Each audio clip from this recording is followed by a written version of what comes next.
Welcome back, guys, to our round 2 of the F1 2018 career mode using the McLaren.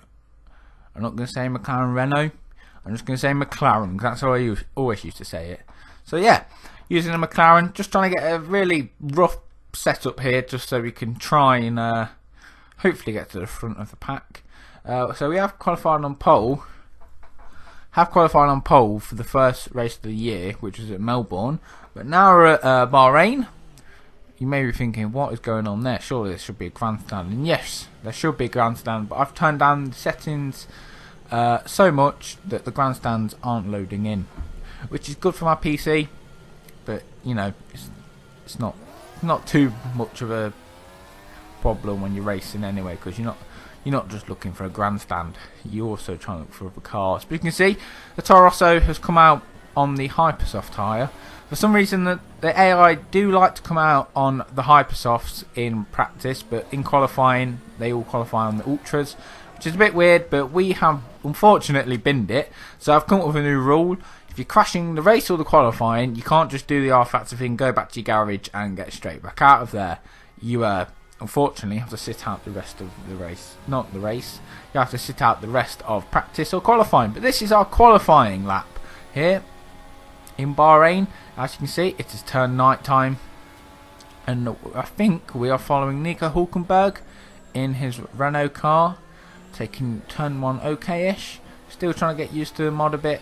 And what I found out is this car and this mod eats rear tyres for breakfast. So that's something to look out for in the race. There's a slight difference with this race compared to Melbourne, which I'll tell you about in a minute once we get onto it. But this is our qualifying lap behind the Renault, so we are getting a bit of dirty air in the corners, but hopefully he should help us down the straights, just because we are running a bit more downforce on the car, just to try and get through these corners without absolutely messing it up. So coming, that was the little hairpin. That's a bit of a problem because you have to get the gear in quite right there. So coming up now, this is a fast left-hander that goes up to an uphill right-hander. And you can see the Renault there took quite a wide line compared to what I did.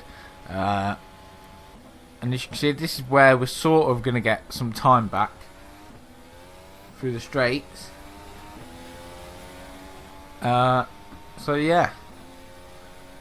And we're also in a slipstream, so we will be in a slipstream which will pull us along massively.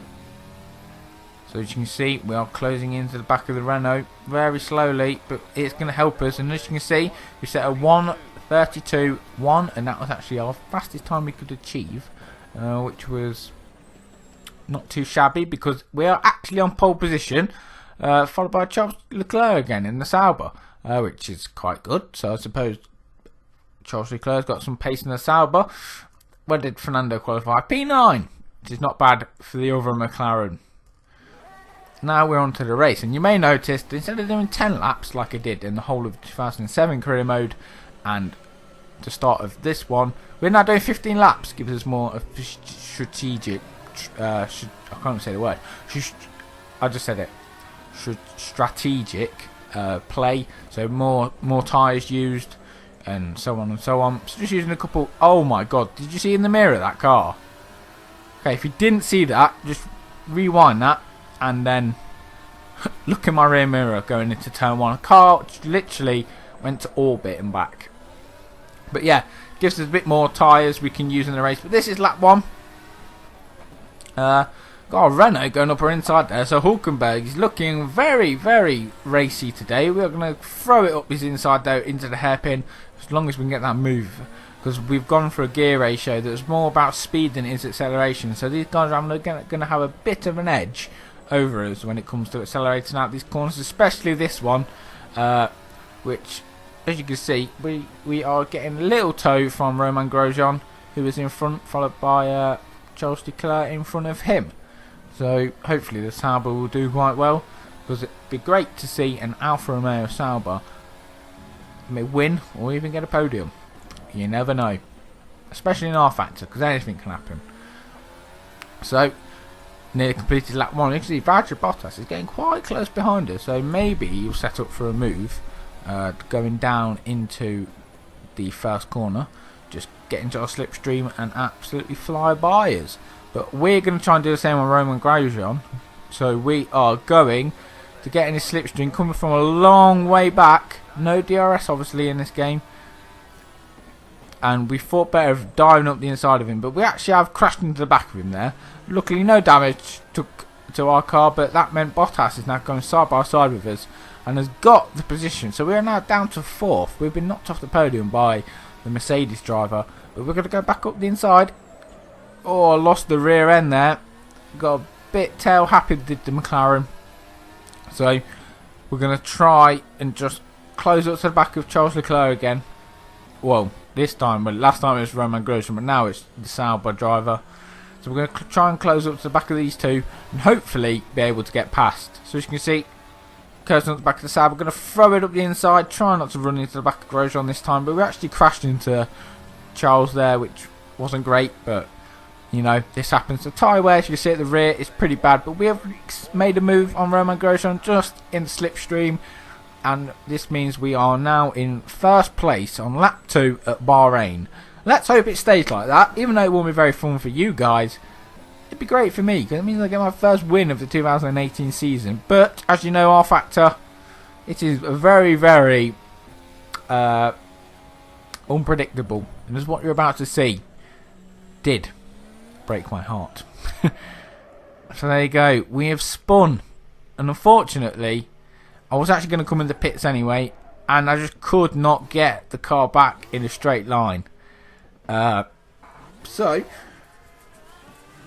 trying not to get taken out by a Haas there, because that would have ended badly. So yeah, just beat the Mercedes in the pits, but yeah, we could have maybe come out first again after we made this pit stop. We are going to go on the soft compound tyre. Try and beat the Mercedes out of the pit box, guys. Come on, McLaren, you can do it. 4-second pit stop to fix the damage of the car, so that's probably suspension. So, oh, we would have got out in front of Hamilton if we didn't have to fix the damage, which is a bit of a shame. Bit of a shame, yeah. So, we have exited the pit lane behind the Mercedes. And the Mercedes is just slowing down, and we have absolutely destroyed our front wing like a complete muppet. We just drove into the back of him. So you know what that means? You guessed it, another trip to the pit lane. I'm going to stop the boring bit for you now. So we're coming into the pit box, absolutely overshot it. So repairing for damage again, and I think the Mercedes had to come in. I'm not sure why it came back in the pits, because I don't think it got front wing damage, but it came back in just for the fun of it. But we've cut on now to where we're actually going to overtake the Mercedes of Lewis Hamilton, our arch nemesis for pretty much every game that includes him. He always crashes into the back of us. But we've got his Mercedes teammate, Valtteri Bottas, in front of us, who's taking a very interesting line there. So hopefully we can get past him in the slipstream, just like we got past the Sauber and past the Haas on lap number 1. So that's what we're going to do. He is on the Ultras and we have gone past him. Obviously on different strategies, and you can see in the mirror the Renault was having a look at Hamilton as well, so that was a good move for whoever was in the Renault. Some cars coming in the pits, but we're going to carry on going and hopefully stay on this tyre until we need to come back in to change them.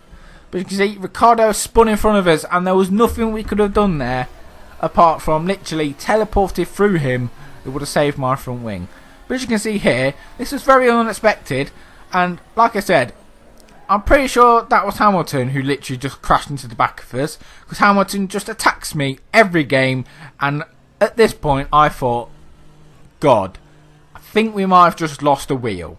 So that would have been race over for us, but luckily it was just really bad suspension damage. So we did actually sort of manage to get to the pits, but as you can see there, I did say sort of get it back to the pits, because we nearly lost the other wheel.